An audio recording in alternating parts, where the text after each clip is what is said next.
How's it going, YouTube? Tyler the Hotshot Hauler here, guys. I'm finally back on the road with a little bit of content for you guys that's different than I've been doing. The past few weeks have just been factory runs to the Titan factory.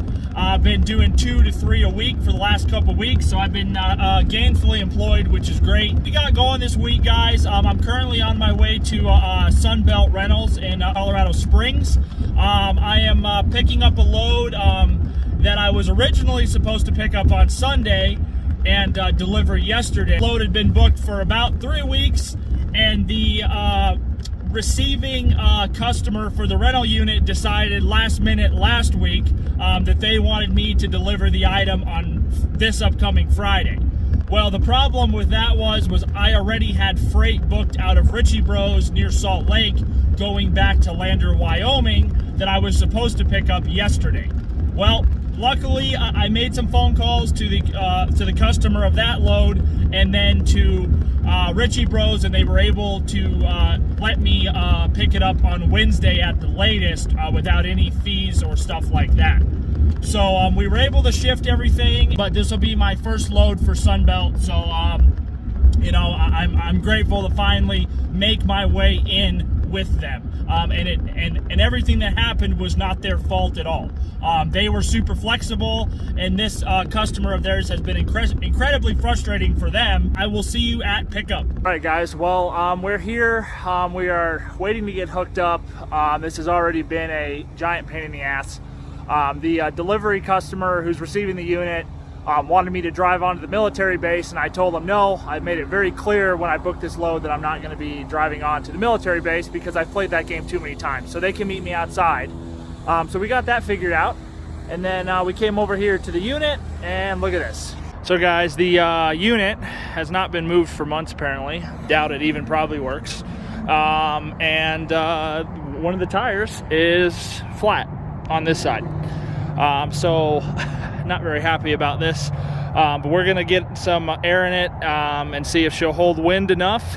If not, we're gonna have to figure it out after that. Hooked up here, now we have more problems.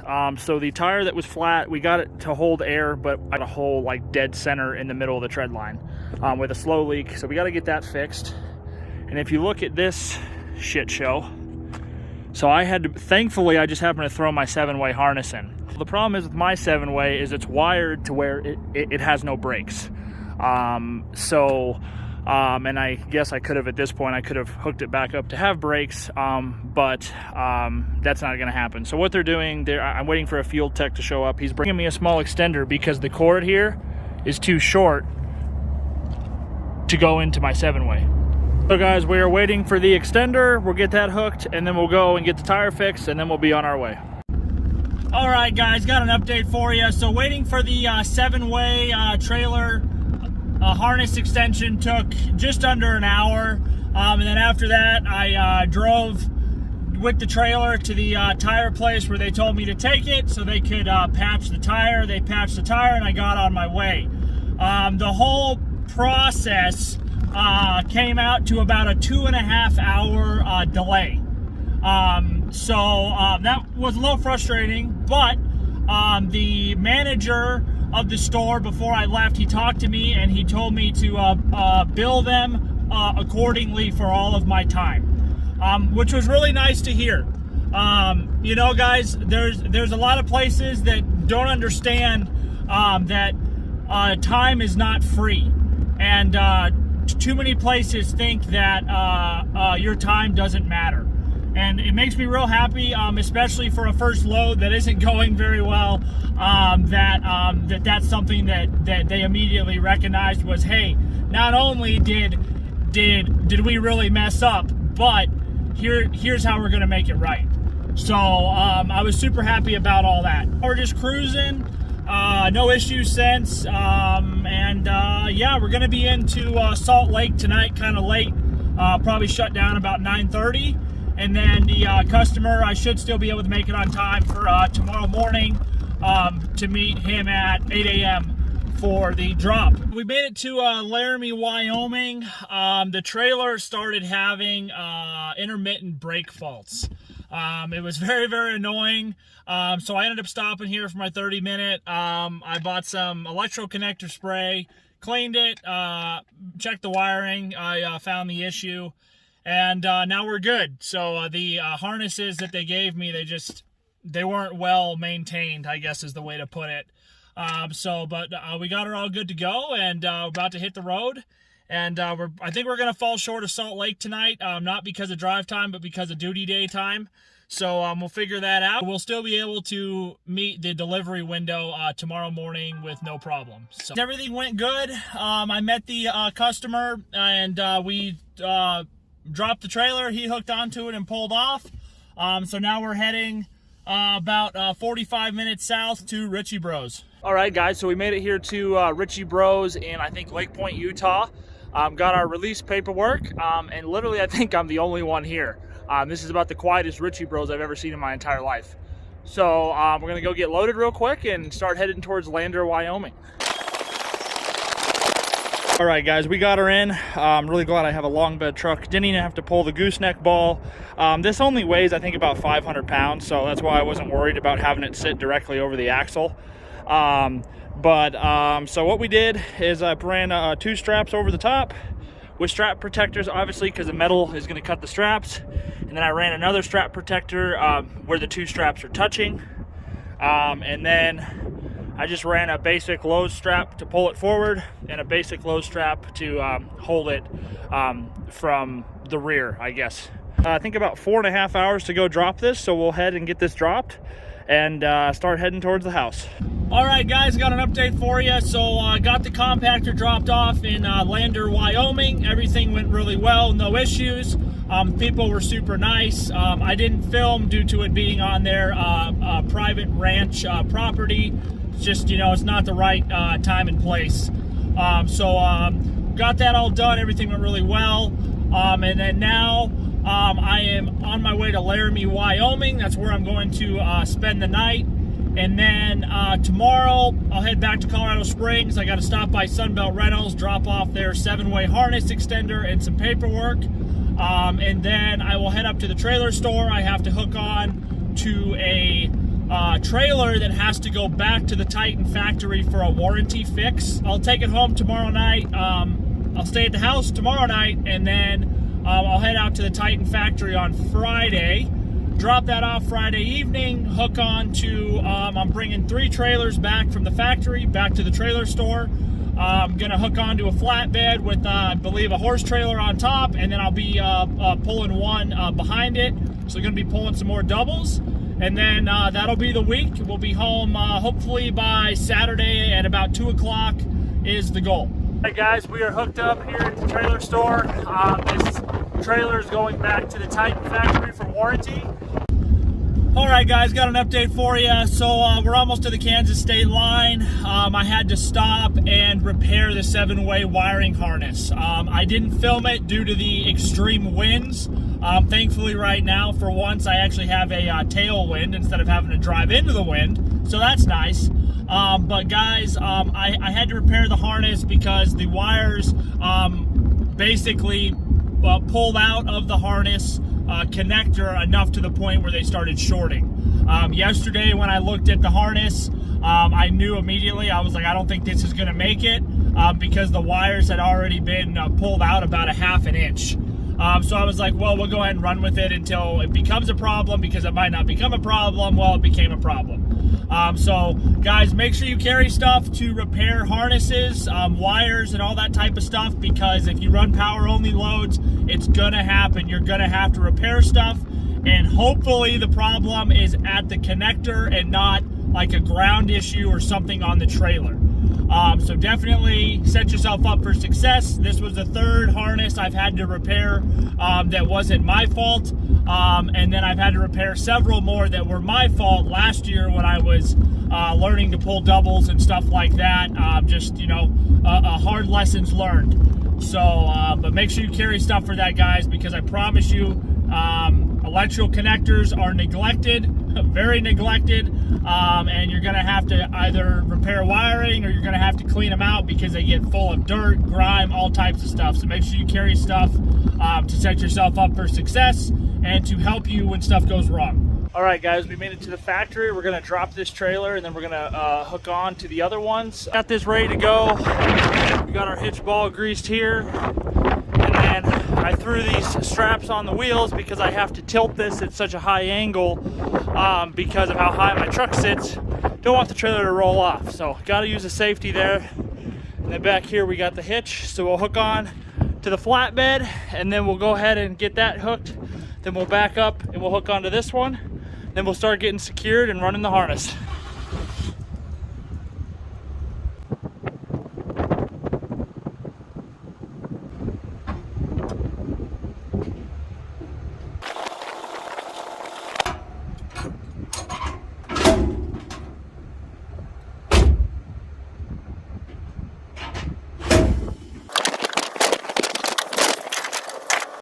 So guys, what we're gonna have to do here, because this jack is all the way up, I'm gonna have to move the ball down, get it on, and then I'm gonna have to put blocks underneath this back jack to lift it up so I can make the trailer sit as level as possible.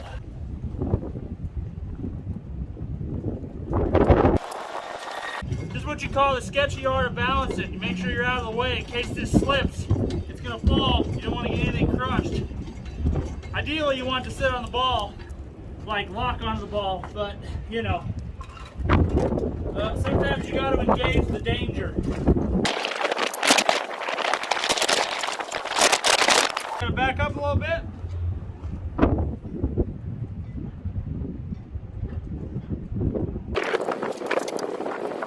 I'm gonna shut the truck off now, and we won't move for a while. All right, that's how we did it. Got it hooked across the chains, hooked it there. We ran the breakaway on a carabiner and hooked it to the up there, wrapped it so it's not dragging. We'll get the trailer up top secured and then we'll run the harness and we'll be out of here. These lugs, the high end torque is 175 and I put them at 170. For the ones on this small trailer, their max is 120. I do 115, take a 3/4 inch socket.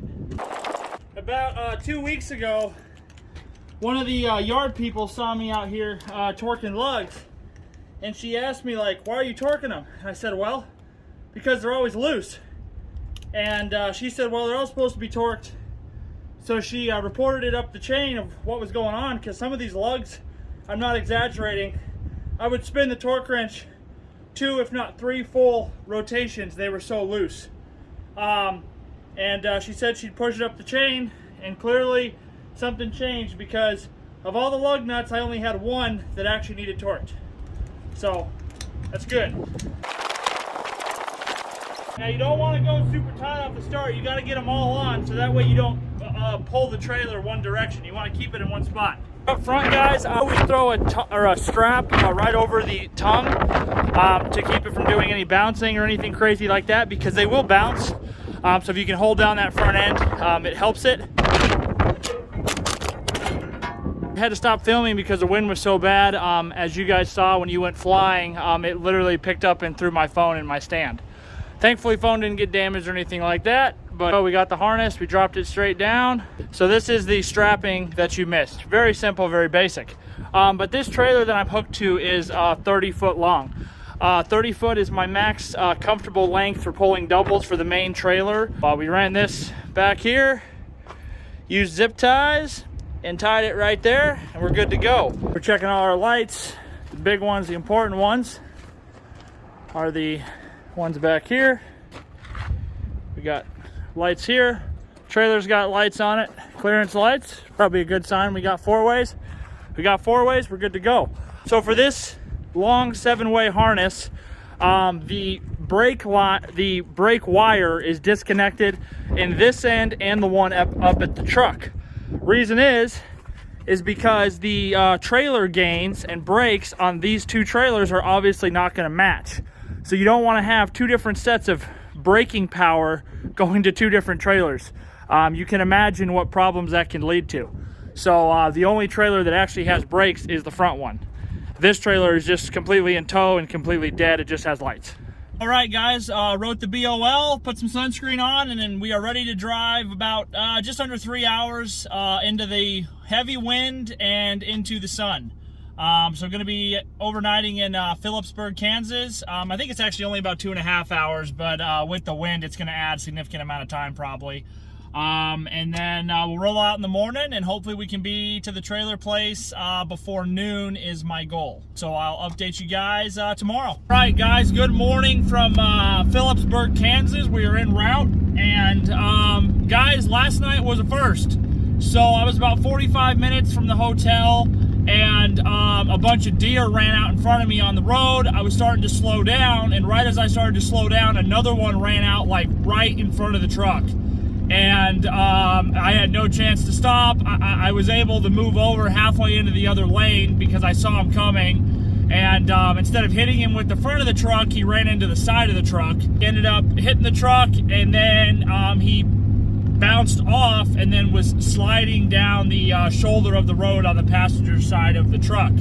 I went over the truck last night and this morning, and I don't see any damage on the side of the truck. All I see is a small dent, but I'm pretty certain that's probably from me like throwing a strap or a chain or something like that and hitting the side of the truck. So guys, we really got lucky last night. The dash cam footage will be right after this from the front and the rear. On the rear footage, if you look off to the left side of it, you can see the body of the deer literally spinning. Like sliding down the shoulder of the road. So that has to mean something. We're creating a challenge that will help the community discover and help the candidates discover who the right new guy should be. That has to mean something. We're creating a challenge that will help the community discover and help the candidates discover who the right new guy should be. Fuck! All right, guys, we finally made it to drop. We got here about 45 minutes late. Not only did we have heavy winds, but we had problems with the load. Let's go ahead and talk about them. So on this load, guys, I had problems happen that I've never had happen before. And I think it was due to the fact that they put this trailer on these blocks. So they've never done that before. And what ended up happening was, as I was going down the road, and these problems all began this afternoon. I didn't have them yesterday. It started when the roads got bad. I had to take my dead blow and stop 4 times and hammer in these blocks because they were hanging like this far outside the rub rail. And that was obviously due to the fact because I didn't have a strap pulling down on the tire. Every time that I've ran these trailers, I always strap it just like you saw, and I've never had a problem. Well, the other problem is with these trailers is these jacks right here are not strong enough like these jacks are. So what you have to do is you actually have to get like a big chunk of wood that's stuck together, and you stick it underneath the tongue. Well, for some reason, I pulled a rookie move and I didn't do that. I've always done that in the past and never had an issue with that. I didn't do it. I don't know, I made a mistake. And I knew that jack wouldn't hold the weight of the strap and going down the road. I mad at myself because I knew you have to get a big block of wood. So what ended up happening was I was trying to show you guys how the trailer turned, but you really can't tell. But it basically turned about 6 inches. So what ended up happening was then my strap up here that was sitting right here, since it turned, the angle of the strap pull changed, and the fender was cutting into the strap. As you can see, the strap is done for. The block type of style I was referring to is something like that, something that's permanently attached that you can stick under the tongue, and it really helps these trailers ride better if they don't have jacks that can support the weight and the pressure of the tie downs and all that type of stuff. But to make matters worse, this door was flopping the entire time. The lock is misaligned, so thankfully this problem didn't begin until this afternoon, but between Oakley, Kansas and here, I had to stop 6 times and shut this door. So that ate up a lot of time, along with pounding in the blocks. It made for a very long and frustrating drive, but we got it figured out. It looks like this trailer is also missing. Oh, what the hell? Oh shit. How did that even happen? What the? Let's not put rocks in there. I don't even know how to explain what happened. All right, guys. I am so glad that this load is over with. This load, I guess it feels good to feel like a rookie and have a humbling experience, I guess, because in all of my runs, well over 20, I've never ran into the problems that I ran into today. Literally a whole new set of problems, including the hub at the end on that second trailer. I don't know what was going on, so I ended up putting some duct tape over it to keep crap out of it, sent photos to the customer, and yeah, couldn't be happier that this load's over with, guys. It was frustrating, stressful, but we made it, and I'm gonna go get the tires rotated, grab some lunch, and head home, and we will run the numbers at the house for the week. All right, guys, so made it back to the house yesterday, ran the numbers, and here's what we got. So I drove a total of 2,432 miles in 4 days. I did 52 hours on duty. I was paid a total of $3,600. So that comes out to a rate per mile of $1.48. Guys, that's fantastic for power only back to the door. Your expenses drop drastically. Like your fuel cost goes down. Your wear and tear goes down. Here's how the money went. So for the Sunbelt load, that load was originally booked about 3 weeks ago for $1,200. They called me last minute, like I said, and wanted to move it. And I said, okay, let me see if I can shift it. I was able to shift it. But I said, hey, due to you wanting to shift it, now I'm going to lose basically a day of work for sure, which was Monday. So I asked for an extra $300 to offset that because I was going to miss out on that work. They said that's fine. So it was going to be $1,500. And then with all the waiting and the extra miles, I increased that bill up to $1,630. I charged them basically $100 of that was for waiting, between at the store and at the tire place. And then I charged them, $30 for extra mileage. So that's what that came out to. The invoice got approved. Compactor load was actually off of U-Ship. Glad it worked out. It worked out perfectly with the truck bed. Paid $320. The original quote was $400, but U-Ship takes 20%. And U-Ship takes 10% from the lister as well, which I didn't know that. I only found that out because the lady accidentally sent me the wrong thing with all of her information on it. But man, they make 30% off of each load on U-Ship, guys. That's insane. So that was $320, and it only added about 106 miles. $3 a mile for a truck bed load. You can't beat that.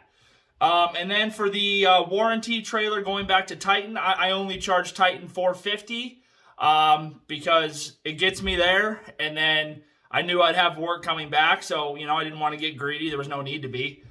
So they're going to pay me $450 on that, and then for the load with the flatbed, horse trailer on top and horse trailer behind, that was a $1,200 load. That comes out to a total of $3,600, guys. Talk about expenses. So between fuel and DEF, I spent $830, and I guarantee you, yesterday, those wins added at least $100 to that expense. It was absolutely horrible. Basically all the way home from the factory. On food, I only spent $87 all week, which was nice. And then for hotel bills, I spent a total of $321. Hotels were a little pricey, but you got to do what you got to do. My custom order mattress is actually supposed to be in next week, so pretty excited to put that in the truck. Super excited for that, actually. Direct expenses came out to a total of $1,238, and it gives me $2,362 left over. Today I got to go move a quick load for Wagner in town. Going to be an easy $300, and then that'll be it. Appreciate you all watching, and if you enjoyed this video, guys, please shoot me a like and a subscribe. If you have any comments or questions, please don't hesitate to throw them in the comment section. And yeah, guys, I appreciate it, and take care.